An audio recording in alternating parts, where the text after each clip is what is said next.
Hey heroes and விஜிலண்டிஸ் தான் அவங்க தி Spiderman brand new day படம்லாம் ஆல்ரெடி பார்த்துருப்பீங்க. அப்படி படத்தில் ஜீன் கிரேமே எல்லாம் பார்த்தீங்களே. ஜீன் கிரே தான் பார்த்தீங்கன்னா எனக்கு தெரிஞ்சு இப்போதைக்கு இன்ட்ரடியூஸ் பண்ணப்பட்ட எம்சியூக்குள்ளே இருக்கிற ஒன் ஆஃப் தி பவர்ஃபுல்லான ஒரு மியூட்டன். லைக் கிளைமேக்ஸ்லாம் எடுத்துக்கிட்டிங்கன்னா 1 கிலோமீட்டருக்குள்ளே இருக்கிறவங்கள ஃபுல் கண்ட்ரோல் எடுத்துருந்துருப்பா அண்ட் அவங்க எல்லாத்தையும் கொல்லவும் முடியும் அப்படின்னு சொல்லியிருந்திருப்பா.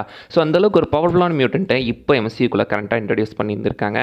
அது ஸ்பைடர்மேன் எப்படியே பார்த்தீங்கன்னா அவர் சமாதானம் பண்ணியெல்லாம் அமுச்சு விட்டாரு. அதெல்லாம் வேறு மேட். இருக்கிற ஒரு முக்கியமான டவுட் என்னன்னா, நம்ம ஜீன் கிரே ஒரு மியூட்டன் தான். காமிக்கில் பார்த்தீங்கன்னா ஒரு மியூட்டன் எக்ஸ்மனோட one of the founding member.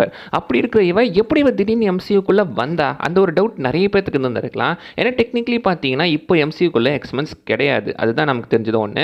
மியூட்டன்ஸுமே கிடையாது. மியூட்டேட் வேறு, மியூட்டன்ட் வேறு. ஸோ மியூட்டேட்க்கும் மியூட்டன்ட்க்கும் வித்தியாசம் இருக்குது. மியூட்டேட்னா என்னன்னு கேட்டிங்கன்னா, ஃபார் எக்ஸாம்பிள் இப்போ உதாரணத்துக்கு நம்ம ஸ்பைடர்மேன் எடுத்துக்கலாம், ஹல்க் எடுத்துக்கலாம். இவங்களாம் மியூட்டேட் பண்ணப்பட்டவங்க. நம்ம ரேடியோஆக்டிவ் ஸ்பைடர்மேனுக்கு பவர் கிடைச்சது, காமா ரேடியேஷனால் ஹல்க்கு பவர் கிடைச்சதெல்லாம் இவங்களாம் அதை மியூட்டேட் பண்ணப்பட்டவங்க. ஆனால் அந்த மியூட்டேட் எபிலிட்டியோடவே பிறந்தவங்க தான் மியூட்டன்ஸ். ஸோ ஜீன் கிரேமே டெக்னிக்கலாக ஒரு மியூட்டன்ட் தான். ஆனால் இத்தனை படங்கள் இத்தனை ப்ராஜெக்ட்ஸ் நான் பார்த்துருக்கோம், அதில் எல்லையுமே டீஸ் பண்ணல. திடீர்னு எப்போ இவங்க எம்சியூக்குள்ளே வந்தாங்க அப்படின்ற அந்த ஒரு டவுட் உங்களுக்கு இருக்கலாம். எனக்குமே அந்த டவுட் இருந்துச்சு. மேபி எம்சியூக்குள்ளே ஆல்ரெடி மியூட்டன்ஸ் எக்ஸிஸ்ட் ஆயிருப்பாங்களோ. ஆயிருந்தால் அவங்க எங்கே போயிருக்காங்க, என்ன பண்ணிக்கிட்டு இருக்காங்க, இல்லை மறைஞ்சு வாழ்ந்துக்கிட்டு இருக்காங்களா என்னன்னு நமக்கு இப்போ வரைக்கும் தெளிவாக சொல்லப்படல. ஸோ இந்த வீடியோவில் மேபி அது என்னவா இருக்கலாம், எப்படி இவங்க எம்சியூக்குள்ளே ஆல்ரெடி எக்ஸிஸ்ட் ஆயிருக்காங்க அப்படின்றத வீடியோ பார்க்க போகிறோம். என்ன நடந்திருக்கு அப்படின்னு பார்க்கலாம். ஸோ ஃபர்ஸ்ட் ஆஃப் ஆல் பார்த்தீங்கன்னா ஜீன் கிரேக்கு எப்படி அவளோட பவர்ஸ் கிடைச்சது. முன்ன சொன்ன மாதிரி பார்த்தீங்கன்னா இவ பிறக்கும் போதே ஒரு மியூட்டன் தான். இப்போ காமிக்ஸ் மியூட்டன்ஸோட உடம்புக்குள்ள எக்ஸ்சேஞ்ச் அப்படின்னு சொல்ல போகிற ஒரு விஷயம் இருக்கும். ஸோ அந்த எக்ஸ்சேஞ்ச் மூலமாக தான் இவங்களுக்கு பவர் கிடைச்சிருக்கு அப்படின்னு சொல்லியிருப்பாங்க. பிறக்கும் போதே அவங்களுக்கு அந்த பவர்ஸ் இருந்துட்டு தாங்க இருக்குது. அவங்களுக்குலாம் பிறக்கும் போதே அந்த பவர் இருக்கும். படத்தில் பார்த்தீங்கன்னா அதை கொஞ்சம் டிஃப்ரெண்ட்டாக சொல்லியிருப்பாங்க. பட் காமிக்ஸை பொறுத்த வரைக்கும் ஜீன் கிரே பார்த்தீங்கன்னா அவளுக்குமே அந்த பவர் இருந்துட்டு இருந்திருக்கு. ஆனால் அது ஒரு கட்டத்தில் ஒரு ட்ராமானால தான் ட்ரிகர் ஆயிருக்கு. சின்ன வயசில் ஜீன் கிரே பார்த்தீங்கன்னா அவளோட ஃப்ரெண்டு ஆக்சிடென்டஸ் ஆகிறத கண்ணெதிர்க்கவே பார்த்துருக்கா. அதுதான் அவளோட பவரை ட்ரிகர் பண்ணியிருக்கு. இதை கவனிச்ச ப்ரொஃபஸர் எக்ஸ் அவளை டேரக்டில் பார்த்தீங்கன்னா கேர் பண்ணி அவளோட பவர்ஸை எப்படி கண்ட்ரோல் பண்ணுறது அப்படின்றத அவளுக்கு சொல்லி கொடுத்துருக்காங்க. படத்தில் அதை டிஃப்ரெண்ட்டாக காட்டியிருப்பாங்க. படத்தில் அது ஃப்ரெண்டுன்னு இல்லாமல் அவளோட சிஸ்டரே பார்த்தீங்கன்னா சாகிற மாதிரி. அதை தெரிஞ்ச உடனே தான் அவளுக்கு அந்த பவர் ட்ரிகர் ஆகிற மாதிரி காட்டியிருப்பாங்க. இனிஷியலாக ஜஸ்ட் கொஞ்சம் ஃபீட்குள்ளே இருக்கிறவங்கள மட்டும் கண்ட்ரோல் எடுக்க முடிஞ்சாவ. அதுக்கப்புறம் அந்த பவர் ட்ரிகர் ஆகி மேசிவ் பவராக 1 கிலோமீட்டருக்குள்ளே இருக்கிற எல்லாத்தையும் கண்ட்ரோல் எடுத்திருப்பா. ஜீன் கிரே அவ்வளோ பவர்ஃபுல்லாக அப்படின்னு நீங்கள் கேட்டிங்கன்னா, காமிக்கில் ஒரு ஒமேகா லெவல் மியூட்டன்ட்டுங்க. ஒமேகா லெவல் பவர் இருக்கிறவங்களால கிட்டத்தட்ட இந்த பூமிக்கே ஒரு த்ரெட்டை உருவாக்க முடியும். அந்தளவுக்கு ரொம்ப பவர்ஃபுல்லானவங்க தான் இந்த ஒமேகா லெவல் மியூட்டன்ஸ். ஜீன் கிரேமே அந்த மாதிரி ஒமேகா லெவல் ஒரு மியூட்டன்ட் தான். இனிஷியலாக கொஞ்சம் டிஸ்டன்ஸில் இருக்கிறவங்கள மட்டும் கவர் பண்ண முடிஞ்ச அவளால் கிளைமேக்ஸில் ஏற்பட்ட அந்த ஒரு ட்ராமானால ஒரு பெரிய ரேடியஸை உருவாக்கி கிட்டத்தட்ட இந்த டொமைன் எக்ஸ்பென்ஷன் மாதிரி அந்த டொமைனுக்குள்ளே அவங்க எல்லாத்தையும் கண்ட்ரோல் எடுக்கிற மாதிரி தான் அவள் காட்டியிருந்திருப்பாங்க. எக்ஸாக்ட்லி இது பார்க்குறது எனக்கு அந்த கோஜோட டொமைனை ஞாபகப்படுத்துகிற மாதிரி தான் இருந்துச்சு. உங்களுக்கு அந்த ஃபீல் வந்துச்சா மட்டும் சொல்லிட்டு போங்க. ஸோ இப்போ இவளுக்கு இந்த பவர்ஸ் இருக்குது. இதை பார்த்தீங்கன்னா ஆக்சுவலாக அவளுக்கு சரியாக கண்ட்ரோல் பண்ண தெரியல அப்படின்னு தான் சொல்லணும். அண்ட் இந்த பவர் இவளுக்கு எப்படி ட்ரிகர் ஆச்சு அப்படின்னு கேட்டிங்கன்னா, இவளுக்கு மட்டும் கிடையாது, இவளோட சிஸ்டர் சாராக்குமே அந்த பவர் இருந்துட்டு தான் இருந்திருக்கு. 2 பேருமே அதோட அவங்களோட கதையை சொல்லும் போது லைக் அவங்க இடத்துல உட்காந்துருப்பாங்களே, அவங்க என்ன சொல்லுவாங்கன்னா அவங்களுக்கு சின்ன வயசுலேருந்தே பிறக்கும் போதுலேருந்தே அந்த பவர்ஸ் கிடையாது, நடுவில் தான் இங்கேயோ பவர்ஸ் கிடச்சிருக்கு.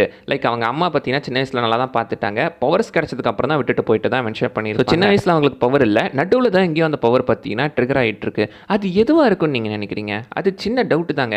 ஸோ இது வரைக்கும் பார்த்தீங்கன்னா எம்சியூக்குள்ளே நம்ம மியூட்டன்ஸை பெருசாக பார்த்துருக்க மாட்டோம். லாஸ்ட் ரொம்ப வருஷமாகவே நம்ம எம்சியூ ஃபாலோ பண்ணுறோம். ஆனால் மியூட்டன்ஸை பற்றி அஃபிஷியலாக அவங்க எங்கேயுமே மென்ஷன் பண்ணதில்லை. இது வரைக்கும் நமக்கு தெரிஞ்ச இந்த எம்சியூக்குள்ள இருக்கிற ஒரே மியூட்டன்ட்னா கமலா கானை தான் ஃபஸ்ட்டாக மியூட்டன்ட் அப்படின்ற மாதிரி ஒரு வேர்டை சொல்லி மென்ஷன் பண்ணியிருப்பாங்க. ஆனால் காமிக்கில் டெக்னிக்கலாக கமலா கான் ஒரு இன்ஹியூமன், எம்சியூக்காக அதை கொஞ்சம் மாற்றிருப்பாங்க. அண்ட் நேமோருமே டெக்னிக்கலாக ஒரு மியூட்டன்ட் தான். ஆனால் அது எம்சியூக்குள்ள எங்கேயும் அஃபிஷியலாக கன்ஃபார்ம் பண்ணலை. அவனுக்குமே இந்த வைப்ரேனியம் என்ஹான்ஸ் பண்ண ஒரு ஹர்ப் மூலமாக பவர் கிடைக்கிற மாதிரி அப்படி அது ஒரு டிஃப்ரெண்ட்டான ஆர்ஜனை கொடுத்துருப்பாங்க. காமிக்கில் அது கம்ப்ளீட்டாக வேறு மாதிரி இருக்கும். இங்கே அது மொத்தமாக வேறு மாதிரி மாற்றி கொடுத்துருக்காங்க. ஸோ இப்போ எம்சியூக்குள்ளே நம்ம வந்தோம்னா டெக்னிக்கலி பார்த்தீங்கன்னா அவங்களுக்கு ஒரு டீனேஜ் வயசு இருக்கும் அப்படின்னு வச்சுக்கோங்களேன். ஏஸ் அவங்க ஒரு டீனேஜர்ஸ் தான். சாராவும் ஜீனும் ஒரு டீனேஜ் வயசு இருக்கக்கூடிய 2 பொண்ணுங்க. அப்படி பார்த்தா கிட்டத்தட்ட ஒரு பல வருஷங்களாகவே எம்சியூக்குள்ளே மியூட்டன்ஸ் இருந்துட்டு இருக்காங்களோ, மேபி தெரியாமல் வாழ்ந்துக்கிட்டு இருக்காங்களோ அப்படின்ற மாதிரி தாங்க. ஏன்னா இப்போ பார்த்தீங்கன்னா நமக்கு ஜீன் இன்ட்ரடியூஸ் பண்ணியிருக்காங்க. ஸோ சூப்பர் பவர் இருக்கிற இண்டிவிஜுவல்ஸ் எம்சியூக்குள்ளே அங்கங்கே நிறைய பேர் இருந்துக்கிட்டு தான் இருக்காங்க. ஸோ இப்போ பார்த்தீங்கன்னா அஃபிஷியலி கன்ஃபார்ம் பண்ணிட்டாங்க இந்த மாதிரி இவங்க உடம்புக்குள்ளே எக்ஸ்சேஞ்ச் அப்படின்னு சொல்ல போகிற ஒரு விஷயம் இருக்குது அப்படின்றத. மேபி இருக்கலாம், அவங்க டேரெக்டாக படத்தை மென்ஷன் பண்ணனாலும் இதனால தானே அவங்களுக்கு பவர்ஸ் கிடச்சிருக்கு. அப்படி பார்த்தா மேபி இந்த எம்சியூக்குள்ளே எக்ஸ்மென் ஆர் அந்த மியூட்டட் பவர் இருக்கிறவங்க சைலண்ட்டாக இங்கேயோ ஒளிஞ்சு வாழ்ந்துட்டு இருக்காங்களோ வெளியே பெருசாக தெரியாமல். ஆனால் இவ்வளோ சம்பவங்கள்லாம் நடக்குது, ஏன்டா அவங்க வெளியே வரல அப்படின்னு நீங்கள் கேட்டிங்கன்னா, பாசிபிளி இந்த எட்டர்னல்ஸ் மாதிரி இருக்கலாம். எட்டர்னல்ஸ் வந்துட்டு எப்படி மற்றவங்க பிரச்சனைக்குள்ளே தலையிடக்கூடாதுன்னு மறைஞ்சிருந்தாங்களோ அந்த மாதிரி இவங்களும் மற்ற பிரச்சனை தலையிடக்கூடாதுன்னு மறைஞ்சு வாழ்ந்துட்டு இருக்காங்களோ என்னவோ. இதுக்கு எம்சியூக்குள்ளே இப்போதைக்கு இருக்கிற ஒரு பாசிபிள் எக்ஸ்பிளனேஷன் அந்த ஸ்னாப் தாங்க. லைக் தேனோஸோட ஸ்னாப் தான். தேனோஸ் மட்டும் கிடையாது, இந்த எம்சியூவில் பார்த்தீங்கன்னா டெக்னிக்கலி 3 டைம் ஸ்னாப் நடந்துகிட்ருக்கு. ஃபஸ்ட்டு தேனோஸ் போட்ட ஸ்னாப், அது யூனிவர்ஸில் இருக்கிற பாதி பேர் அழிச்சிக்கிட்டு இருக்கு. ரெண்டாவது நம்ம ஹல்க் போட்ட ஸ்னாப், அது யூனிவர்ஸில் அழிஞ்ச பாதி பேர் திரும்ப உயிரோட கொண்டு வந்துச்சு. மூணாவது அயன்மேனோட ஸ்னாப், அது தேனோஸோட ஆட்களை மட்டும் அழிச்சுது. ஸோ இப்போ அயன்மேனோட ஸ்னாப் மட்டும் நம்ம விட்டுட்டு இந்த மற்ற 2 ஸ்னாப்பை பற்றி நம்ம பேசணும்னா, தேனோஸோட ஸ்னாப்பும் ஹல்கோட ஸ்னாப்பும் உலகத்தில் அழிஞ்ச பாதி பேர் திரும்ப உயிரோட கொண்டு வந்திருக்கதான் மென்ஷன் பண்ணுவாங்கல்ல. அண்ட் யோசிச்சு பார்த்தீங்கன்னா அந்த பெரிய 3 ஸ்னாப்புமே பூமிக்குள்ளே தான் நடந்துகிட்டு இருக்கு. ஸோ இருக்கிறதுலே பவர்ஃபுல்லான 3 ஸ்னாப்ஸ் அந்த பூமிக்குள்ளே தான் நடந்திருக்கு. அந்த 2வது ஸ்னாப்பில் ஹல்க் போடுவார்ல, ஸோ அது இறந்த பாதி பேர்த்த திரும்ப உயிரோட கொண்டு வந்துட்டு இருக்கோம்.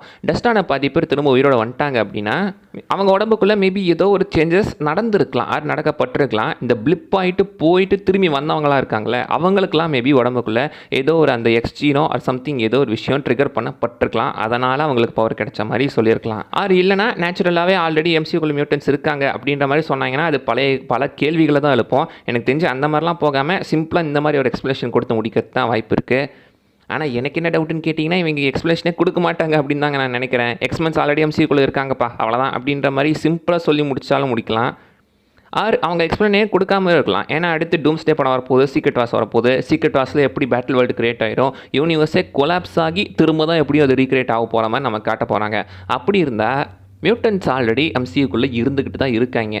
ஆல்ரெடி பார்த்தீங்கன்னா நமக்கு தெரிஞ்ச மியூட்டன்ஸ் எல்லாமே எக்ஸ்மென் அந்த ஃபாக்ஸ் யூனிவர்ஸ் மியூட்டன்ஸ் தான். அவங்க எல்லாருமே இப்போ பார்த்தீங்கன்னா அதர் யூனிவர்ஸ் எழுதிட்டு இருக்காங்களே. அடுத்து பார்த்து இன்கர்ஷன் வேறு நடக்க போகுது.